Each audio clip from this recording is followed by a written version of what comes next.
Very warm welcome to everyone. Bienvenue à From tous Geneva WHO headquarters, du siège de welcome l'OMS. to, regular COVID-19 Bienvenue press briefing.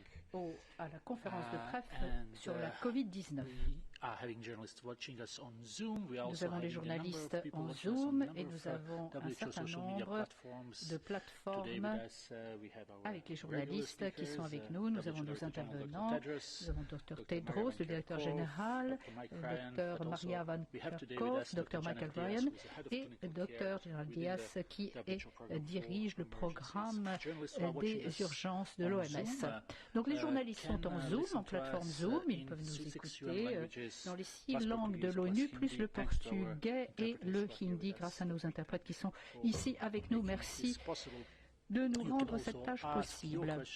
Vous pouvez également poser vos questions dans ces 6 langues, plus le portugais, lorsque nous en arriverons à la partie questions-réponses. Je donne maintenant la parole au Dr Tedros qui va nous faire son allocution d'ouverture. Dr Tedros. Thank you, Tariq. Merci Tariq. Good morning, good afternoon, and good evening. Bonsoir. More than 9.1 million cases of COVID-19 have now been reported to WHO, and more than 470,000 deaths. In the first month of this outbreak, less than 10,000 cases were reported to WHO. In the last month, almost 4 million cases have been reported. We expect to reach a total of 10 million cases within the next week. This is a sober reminder that even as we continue research into vaccines and therapeutics, we have an urgent responsibility to do everything we can with the tools we have now to suppress transmission and save lives. One of the most effective ways of saving lives is providing oxygen to patients who need it.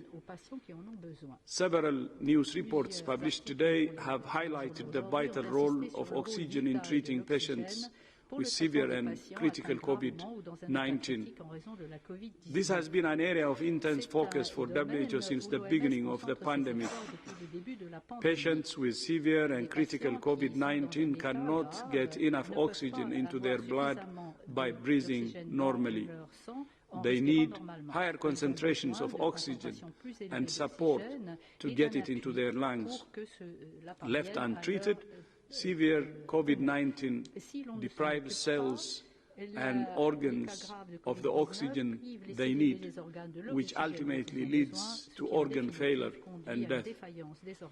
Medical oxygen is produced using oxygen concentrators, which extract and purify oxygen from the air. WHO estimates that at the current rate of about 1 million new cases a week, the world needs about 620,000 cubic meters of oxygen a day, which is about 88,000 large cylinders. However, many countries are now experiencing difficulties in obtaining oxygen concentrators. 80% of the market is owned by just few companies, and demand is currently outstripping supply. WHO and the UN partners are working with manufacturers across the world through a variety of private sector networks to buy oxygen concentrators for countries that need them most. Ongoing talks with suppliers in recent weeks have enabled WHO to buy 14,000 oxygen concentrators, which will be sent to 120 countries in the coming weeks. WHO has identified a further 170,000 concentrators that can be available over the next 6 months with a value of $100 million. In addition, WHO has bought 9,800 pulse oximeters, a simple device used to monitor oxygen in patients' blood, which are being prepared for shipment.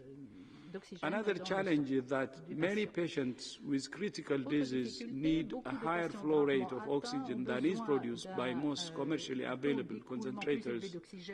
To address this challenge, WHO is supporting several countries to buy equipment that will enable them to generate their own concentrated oxygen in larger amounts.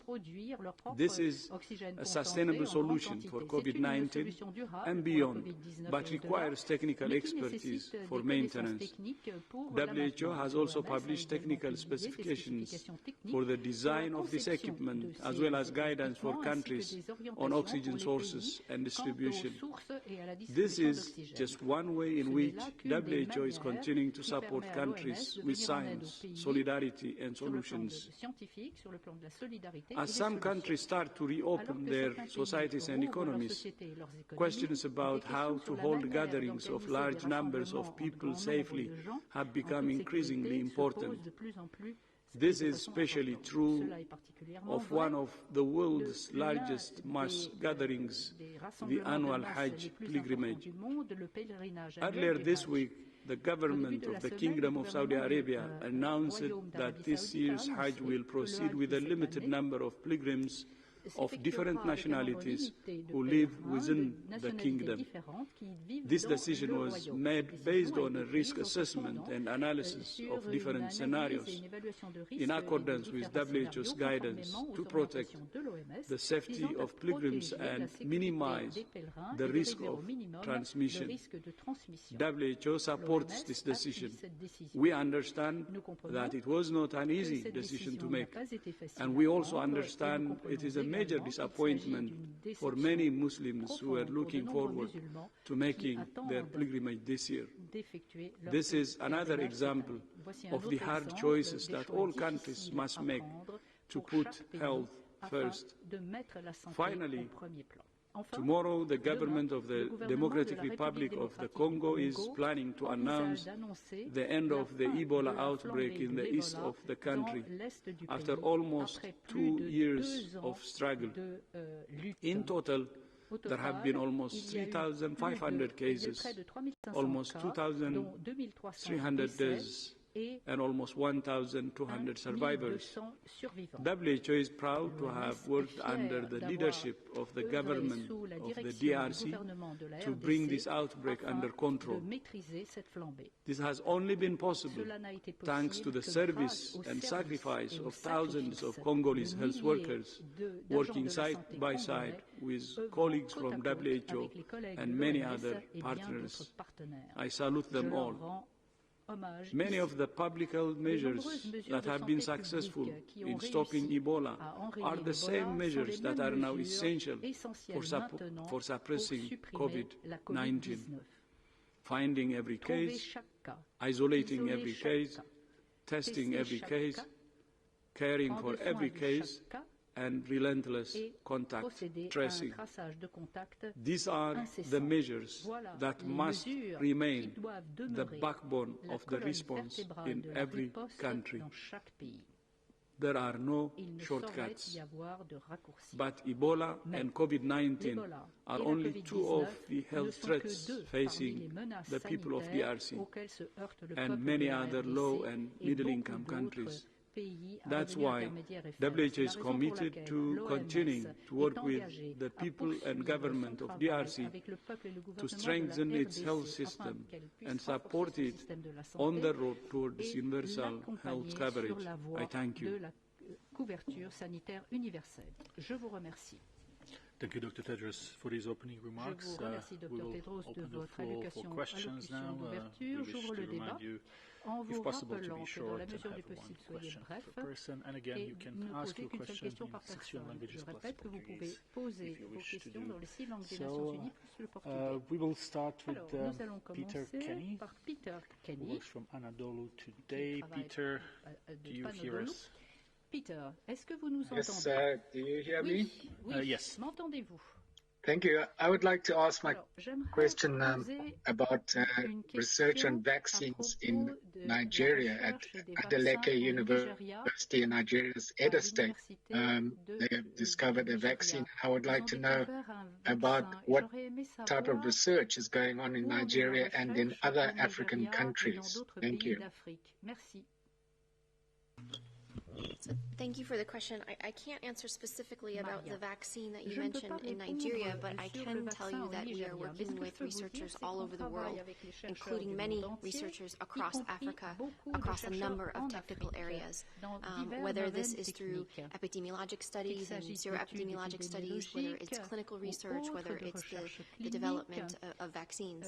And so while I don't have anything specific on your specific question, I can tell you that we are deeply engaged with academics, with public health professionals across Africa who participate in our international networks and who also participate in our R&D networks where we accelerate the advancements of research for COVID-19. Thank you. Merci Maria. Peter, if you send us an email, we may try to look for Donc si vous nous envoyez un email, on pourra vous répondre. On va envoyer cela à notre bureau régional. Passons maintenant à Antonio Breto de l'agence AFP. Antonio. Antonio, can you just unmute yourself? Antonio, vous pourriez brancher votre micro. Sí, hola, buenas tardes. Gracias por concederme esta pregunta. Quería que analizaran un poco cuál es la situación ahora mismo en Latinoamérica, qué características tienen los focos de la epidemia allí con respecto a otros lugares del mundo y si pueden confirmar la cifra que apuntan ya algunas estadísticas de que se habrían sobrepasado ya los 100.000 muertos en los países latinoamericanos. Gracias.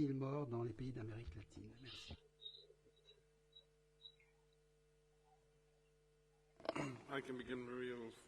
Michael Ryan. I think it's difficult, number one, to predict the number of deaths per se, but what we can do is the epidemic in the Americas in general is still intense.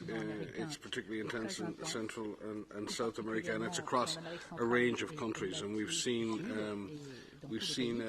a steady and worrying continuation of trend, with many countries experiencing between 25 and 50% rise in cases over the last week, which means many countries in Central and South America and the Americas in general are still suffering sustained community transmission. And as such, the journey for them is unfortunately, the pandemic for many countries in the Americas has not peaked. They are not reaching a low level of transmission within which we can achieve a sustainable exit from public health and social measures, or extreme public health and social measures. So I would characterize the situation in the Americas in general and in Central and Latin America in general as still evolving, not having reached its peak yet, and likely to result in sustained number of cases and continued deaths in the coming weeks. The extent of those deaths and trying to predict those numbers, I think, is not helpful at this point. But again, we would really stress to governments in the Americas that there needs to be an all-of-government approach. There needs to be very clear communication with citizens around the measures that are to be taken for self-protection, for community response. There needs to be a very sustained investment in public health infrastructure and the capacity to isolate or test and trace and isolate, and a capacity to quarantine contacts.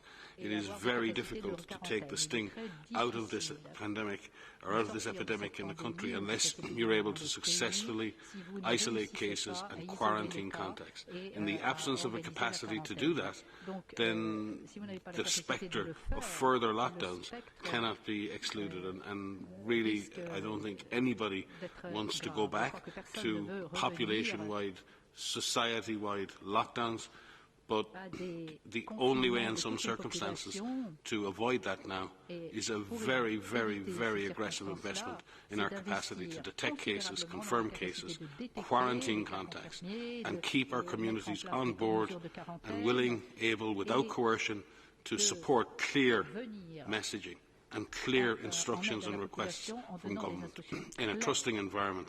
I can't stress that enough. Only to add, I fully endorse everything Mike has just said. The only thing to add is, a worrying trend we're seeing in the number of positive cases for COVID that's coming from the respiratory disease surveillance system, the ILI, or the surveillance system. In PAHO, in the Americas, the positivity rate is between 30 and 40% of those samples that are tested for ILI, or influenza-like illness, or severe acute respiratory illness. So this is outside of the active case finding for COVID-19. So that means that the virus is circulating. And in many countries in the southern hemisphere, in the Americas, they're entering their flu season. They're in their flu season. So you will see an increase in respiratory diseases, which will complicate the ability to care for them, because you may not know if somebody has influenza or if they have COVID-19. And so that will make the picture even that more difficult to understand, which is why it's so important that surveillance systems that Mike has outlined are in place for COVID-19, but also that systems are also testing for influenza. So it is difficult to give one summary of a large region with many countries and many different climatic zones, which are some are dealing with influenza and others are not. Many thanks. We will now turn to Maya Plants from the UN Brief. Maya. Parler maintenant à Maya. Maya, the UN Brief. I understand. Let's just try one more time with Maya. On réessaye Maya, si c'est possible. If not, then let's move to Reuters. On va passer à Reuters. Anna Farge. Anna, can you hear us? Good afternoon. A question for Mike Ryan, if I may. Dr. Ryan, in the past you used the term driving blindly to describe some countries moving out of lockdowns. And I'm wondering, given the concerns raised by the medical community in the UK, does that description apply there? Thank you. Est-ce que ce qui s'est passé il y a quelque temps s'applique également au Royaume-Uni? Merci. It's difficult to make specific comments on individual governments, but I would say in the United Kingdom has been very much guided by a very steady, slow, stepwise exit from lockdown conditions. The government did set out some very specific parameters and metrics for how they would do that.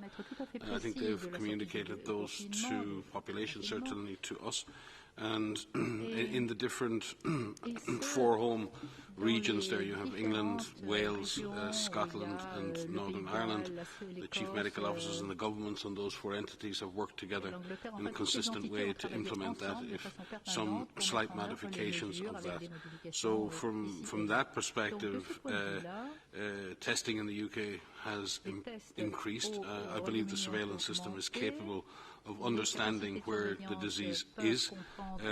I think the question we ask now for many countries is the public health system not just doing testing, but is it actually detecting cases as soon as possible after those cases become unwell? Are we immediately identifying their contacts? Are we in a position to quarantine contacts? In other words, that contacts are either quarantined at home or quarantined in a third place or a second place, and our contacts supported in that quarantine and traced over that time, with or without the support of electronic tools or apps. And I think this is a question that's facing many countries now, because countries have fought hard, including the United Kingdom, have fought very hard, and populations have sacrificed a lot to drive transmission down. It's taken time. It's taken its toll on people personally. It's taken its toll on communities. It's taken its toll on the economy. The reward for that are low levels of transmission across society. But as we've seen, the risk of that jumping back up in particular circumstances, in crowded situations, super spreading events. So we must be able to reap the harvest as such of such a sacrifice to shut down and lock down and drive transmission down to a low level. That transmission needs to be kept at that low level and driven even further down. That is going to require extreme vigilance. It's going to require communities staying on board, individuals understanding their responsibility, their contribution to their own protection, to the protection of others. The communities are involved in this process and taking ownership and feeling empowered and supported by the authorities. And that the authorities are able to react quickly to each and every case, confirm the presence of the disease or not as quickly as possible, turn around testing very quickly, and isolate cases when confirmed and identify all their contacts and quarantine those contacts. I'm sorry for continuing to repeat this, but there are no silver bullets, there are no easy answers, and each government, including the UK, needs to examine itself at every level and say, are we capable of doing that? Is every part of this system able to keep its promise? I, as an individual, promise to keep myself safe, and I promise to do everything to keep other people safe. Communities promise themselves that they will keep each other safe. Governments promise citizens that they will keep their citizens safe. Everyone has got to now live up to the promises they make, the commitments they make, and people have got, everyone at every level needs to follow through. Because what we've seen in countries that have implemented comprehensive strategies, that have reacted quickly, that have operated across multiple levels of strategy, implemented all of the things that I've just previously mentioned, they've done reasonably well and they've avoided the worst of the lockdowns. I think we've all collectively learned a lot. The issue now, and the Director General is leading a process inside our House right now, really looking at this. What have we learned in the last 6 months? What have we learned through all of these sacrifices? What have we learned about the virus? What have we learned about how to control the virus? What have we learned about our capacity at community and government level to sustain response in a coherent way, in a coordinated way? What have we learned about that? Are we willing now to learn those lessons and face the next 6 months with the resources we have? We have the tools to suppress the transmission of this virus. We hope dearly we will get an effective vaccine, but we cannot count on that. And the Director General has challenged us internally and will challenge our partners to have that discussion in the coming weeks so that we can face into the summer and into the autumn and into the rest of the year using the tools that we have in the best possible way. So I would, in summary, I would say yes, the UK has taken a stepwise approach. The UK is listening to science. Science is still driving decision-making, and yes, every government, every level, there are setbacks, there are surprises, but the stepwise approach in the UK is the right way to go, and we just hope that all systems, including the UK, can put in place the necessary surveillance to support this going forward. So just briefly to add some of the things that we are learning, because it is important that we look and we learn from many others. And one of the things, as countries are lifting the lockdown in this slow and staggered way that we've been talking about, is the ones that are seeing some success are doing this in a data-driven way. They're using indicators. They're using values of transmission, not only the numbers of cases that are declining, but the numbers of deaths. What do those trends look like? Looking at the reproduction number over time, looking at their testing. Are they seeing a large proportion of those tests that are actually carried out positive, or is it at a low level? They're looking at their bed occupancy. How full are the hospitals in terms of dealing with mild patients or even severe patients needing ICU? What are the isolation facilities, other isolation facilities and quarantine facilities? Are they full? How many contacts are traced? How many cases are coming from contact lists? These are helpful indicators to know where you are in your transmission scenario. And while doing this, we're seeing countries take this phased approach. You've seen phase 1, 2, 3, 4, and the slow movement of those phases, periodic, looking at it after a few weeks. Can we move to the next phase? Are we seeing that low level of transmission? And all the while having this direct engagement with their populations and with their neighbors, the populations either in a neighboring province or a neighboring state or a neighboring country. Are they seeing the same levels of low suppression of transmission. All of this is quite helpful in terms of helping others to see how is it working in your country so that we can learn from each other. But this is what we mean by a data-driven approach, constantly looking at the epidemiology, constantly looking at the data that is being collected to determine what is that next step. Can we lift even further, or do we actually have to implement again? And keeping the population engaged so that they know exactly what they need to do in each phase. Many thanks. We will now go to Mexico. We have Paulina Cadena. Paulina, can you hear us? Hola. Hola. Bonjour. Hola, gracias, Tariq. Gracias a todos por escucharme esta nueva vez. Nosotros tenemos esta duda grande en este momento. ¿Qué recomendaciones les pueden dar ustedes a las instituciones de salud o las personas con enfermedades no transmisibles que abandonaron sus tratamientos cáncer, diabetes, cardiovasculares en estos momentos que ya han sido asignados hospitales específicos para COVID? La ocupación en Cancún en los hospitales es un aproximado de 30% de pacientes. Gracias.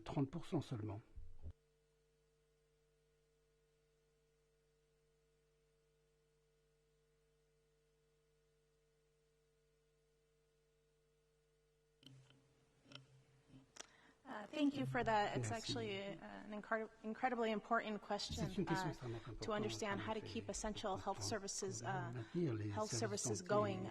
There are, chronic conditions that continue that those patients need to continue to have, their care continued. In this type of situation, you consider alternate delivery platforms such as telemedicine, nursing calls, telephone calls, other ways in order to ensure to ensure that the patients can get the medical care that they need for their chronic conditions. In addition, when you consider even prescriptions. If you usually give 1 month of prescriptions, then the alternative would be to give 3 months of prescriptions or 6 months of prescriptions in order to ensure that those patients can continue their medications. And I will refer you to our colleagues here have published operational guidance on how to maintain essential health services with very easy to use checklists and other essential information that are looking at these different types of patients that may have more limited access during the COVID pandemic. Thank you very much. This was Dr. Janet Diaz, our head of clinical care. And now we would go to Brazil. Bianca Gauthier from Global. Bianca.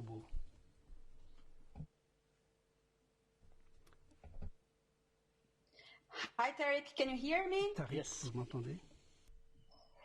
Thanks a lot for taking my question. Dr. Ryan said that Latin America has not yet reached the peak. I would like to ask you, Dr. Ryan, could you comment specifically about Brazil? How far is Brazil to reach the peak?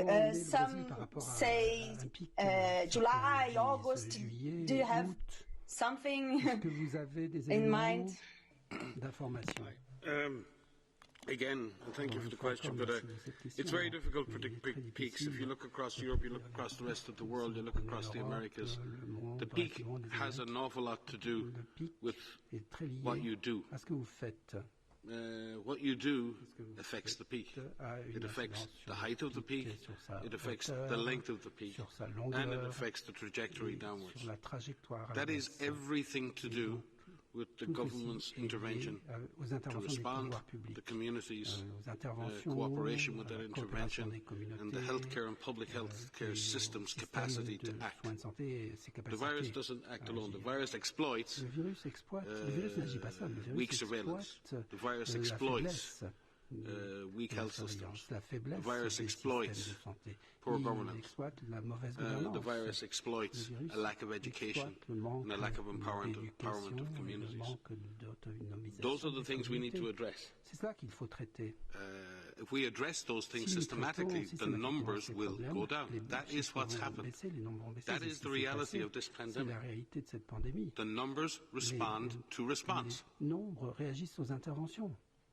And there are no magic answers. There are no spells here.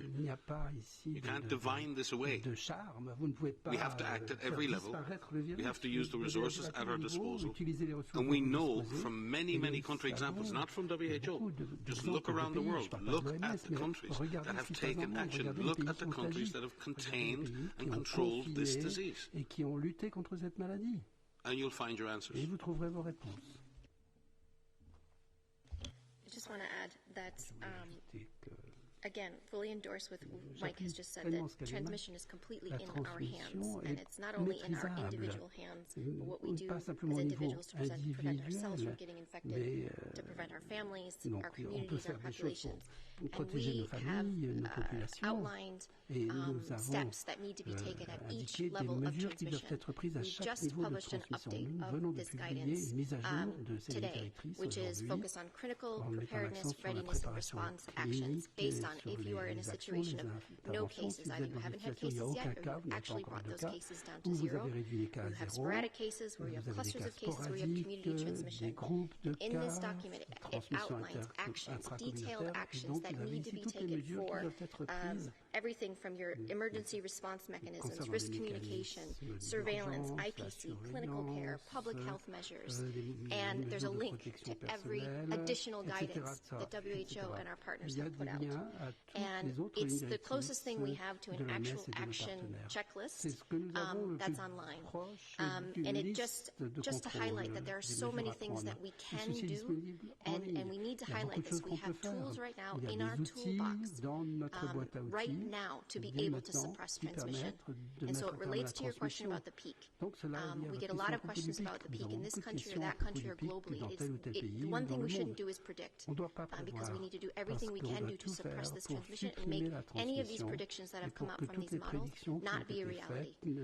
So I encourage you to find this on our site, and we can send it to the list. But this is the closest thing we have to an actual checklist of what you need to do, what all countries need to do to suppress transmission and to save lives. Thank you. Next question is from Health Policy Watch. We have Gracie with us. Gracie. Hello, Gracie. Hi, thank you so much for taking my question. Can you guys hear me okay? Yes. Hi, so we've heard kind of reports of, coughing, shortness of breath, like normal COVID, symptoms persisting in patients who have recovered, but we also know that the virus can infect organ systems outside the lungs, like the nervous system and cardiovascular system, as recent studies using organ models have shown. And there have also been reports of people experiencing severe neurological symptoms while infected by COVID. So can you speak a little bit more about what is known about the long-term effects of the virus on organ systems outside the respiratory system? Thank you. Thanks for, again, one of a big priority right now is for us to better understand the patients who have recovered from COVID and what kind of potential deficits they may have. As you've described already, the different types of deficits can be neurological, they can be respiratory, some impaired lung function, they can be physical if someone has been in the ICU, for example, for 4 to 6 weeks, a lot of deconditioning, immobility, those can really impact the physical functionality of patients in the mid or long term.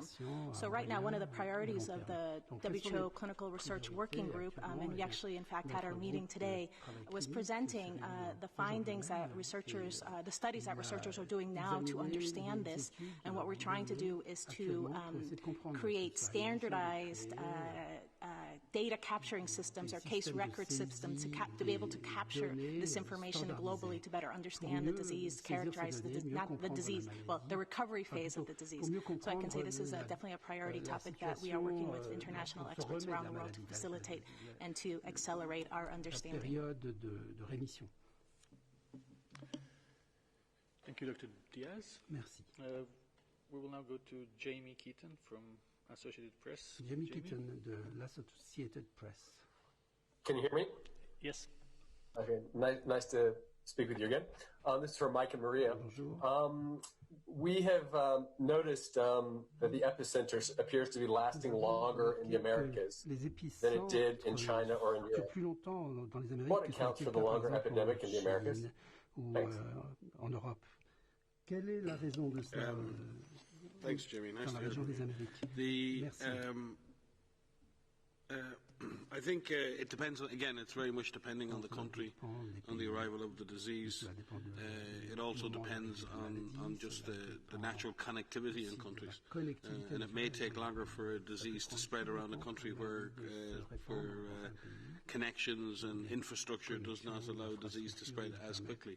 There are other countries in which the disease can move extremely fast within a given country because of public transport, air and other links. So there are natural factors that might drive transmission. There are also obviously factors to do with how densely populations are packed and having mega cities or pockets of poverty in which disease can potentially spread undetected. If you have a situation where you're not able to detect all your cases, then obviously the disease can burn on in areas undetected and then pop up again in other places, and then the epidemic can extend.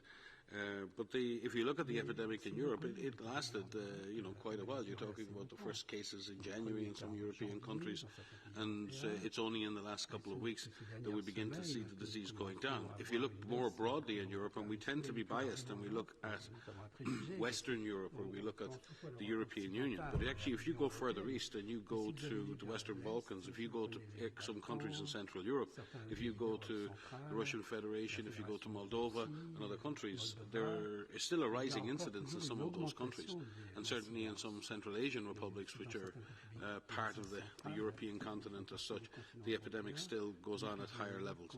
So it really depends how you define a continent. I would say that the disease has come under control in Western Europe. It is not certainly under control in general in Central and South America, but there are factors that would allow a disease to sustain itself for longer in a given community. And in the end, as I said in the previous statement, it also depends on the comprehensiveness, the speed, comprehensiveness, and investment in a comprehensive response, and really sustaining a response over a period of weeks and months that allows you to bring the disease under control. And that's obviously the final factor that you need to shorten any given epidemic. Thanks, and indeed we have most of questions coming from North and South America. We have now David Waldstein from New York Times. David? New York Times. Hi, thanks very much. I'm wondering, in terms of the oxygen, I'm wondering if there's any sense that if dexamethasone proves effective, if that could alter the long-term projections for the need of oxygen.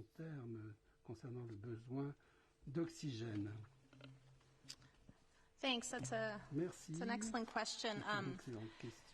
I think we will have to see. The results of the recovery trial, the preliminary results, are quite remarkable. That this could be this is a life-saving intervention in severe and critical illness. What you're asking is whether or not that will reduce the need, reduce progression of disease, and that will reduce the general estimates of need of oxygen. So we'll have to see. I think, we're working with many different experts on how to best model this, how to best forecast the oxygen need, and also understand the capacity at country level, in order to make that gap assessment more accurate. So this is ongoing work, and I think as we will continue to refine our tools, and also take into account potential treatments that may impact that estimate.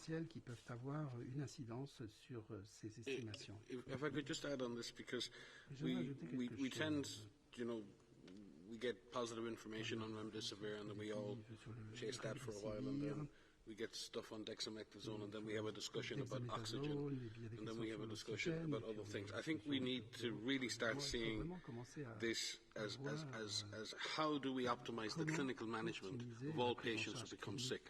From the very moment that someone feels sick, getting an early diagnosis, being able to see a qualified physician or nurse, and understanding that physician or nurse being able to understand your underlying conditions, your likely risk, and been able to put you into a pathway to see and seek and have the right care available. Because it's not just about having oxygen in a country or having a drug in a country. It's about making sure that the right patient gets access to that intervention at the appropriate time during the course of their illness.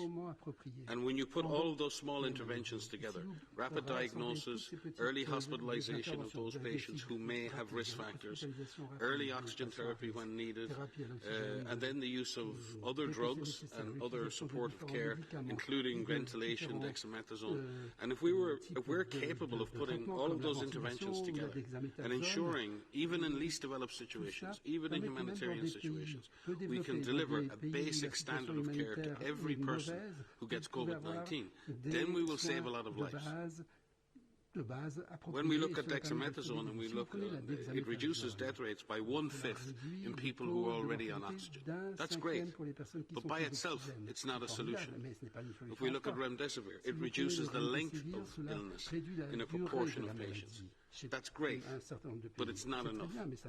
But if we put different therapies together, different interventions together, and we deliver them in a fair and equitable way, then I believe we can do much more. So I think we need to look at, and again, Dr. Tedros has challenged us on this over the last number of days. How can we put together all that we have learned to reduce mortality? And reduction of mortality starts at protecting those people most at risk. Shielding people, first and foremost, from the infection, so they never get it. And that's how you reduce mortality. And you start there, and you work your way forward. And we need a really comprehensive look at what is affecting mortality. And what's affecting mortality is not always just the fact that a drug exists or an intervention exists. There's no point knowing that oxygen works if you're in a refugee camp in Somalia and you have no access to oxygen. That's no good. Knowledge is no good without the actual resource available to the doctor or nurse. So we have to turn knowledge into know-how and know-how into how-to. And we need to turn the how-to into the materials and the resources that are needed in order to affect the mortality outcomes in this disease. So I think it's really important, and Janet and her team are really looking at how we can put that system of, you were saying yesterday, Janet, the structures, the supplies, the system, the security, and all of the elements of an effective clinical management system. And we've learned so much about how to do that better. We just need to apply it now in a much more systematic way, especially for those people who live in fragile, conflict-affected, vulnerable settings who may not have access to health care like others around the world may do. Many thanks. And for our last question for tonight, we will stay in the United States. We have Jim Rope calling us from the West Coast network of radios, Westwood One. Jim.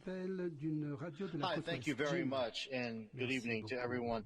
One of the problems that I'm seeing is competing science, quote unquote, meaning if we hear you talk and we hear the public health officials talk, yet I'm sure you've heard this too, and maybe you've seen it on television or radio, you can find someone that will claim they have science that can fill the narrative of whatever it is you believe. And I think that's part of the problem that I'm seeing with people refusing to wear face masks or face coverings or physical distancing is how do you convince people that pseudoscience or fake science or twisted data science is something they should not pay attention to and understand where the real science is and the real messages are. I hope I articulated that well enough.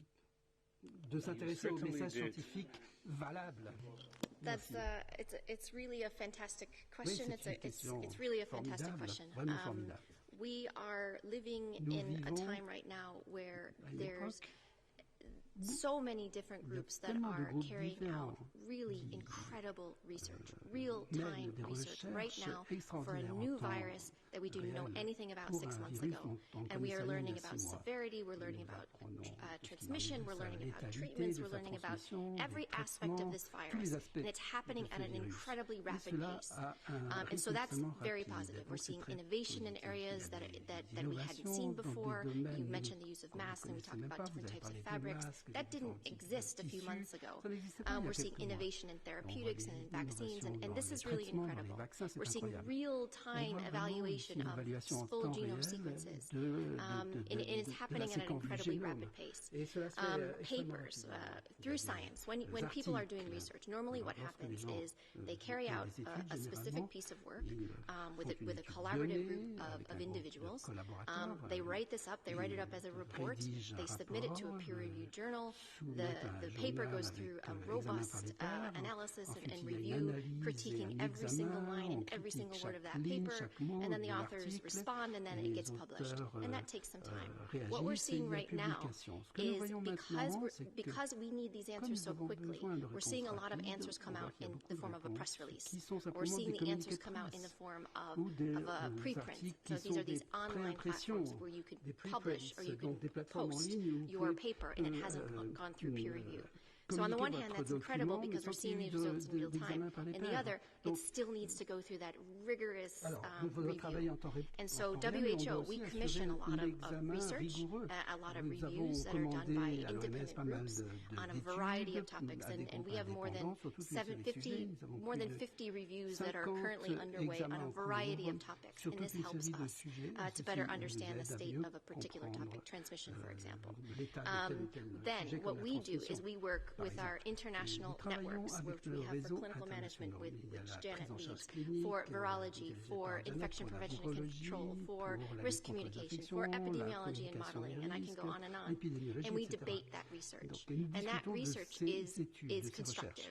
And that's not a negative term when I say debate. It's a constructive discussion that we have to say, what does this mean? How well was this study done? Because not all studies are done well. And we evaluate what this means in terms of our advice that we give for guidance. And that also takes some time.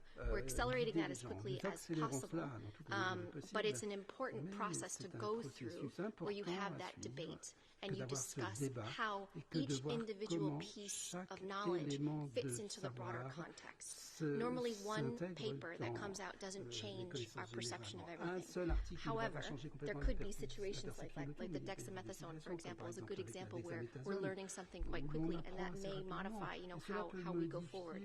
But with regards to epidemiology and virology, we put all of that research together, we evaluate it together, and then we come up with a position on what do we know about this at the present time. The other thing that I need to mention is that science, although it's not static, we need to articulate the uncertainty around what we know. So not only are we trying to put out all of the information that we're learning, we need to caveat that because it's a new virus with some uncertainty. We have nothing is for sure right now.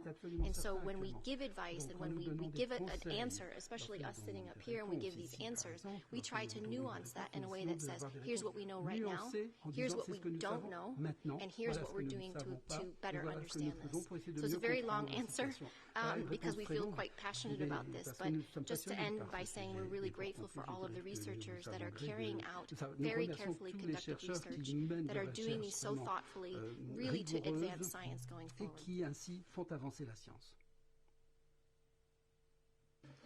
Thank you very much, Dr. Van Kerkhove, for this very important explanation.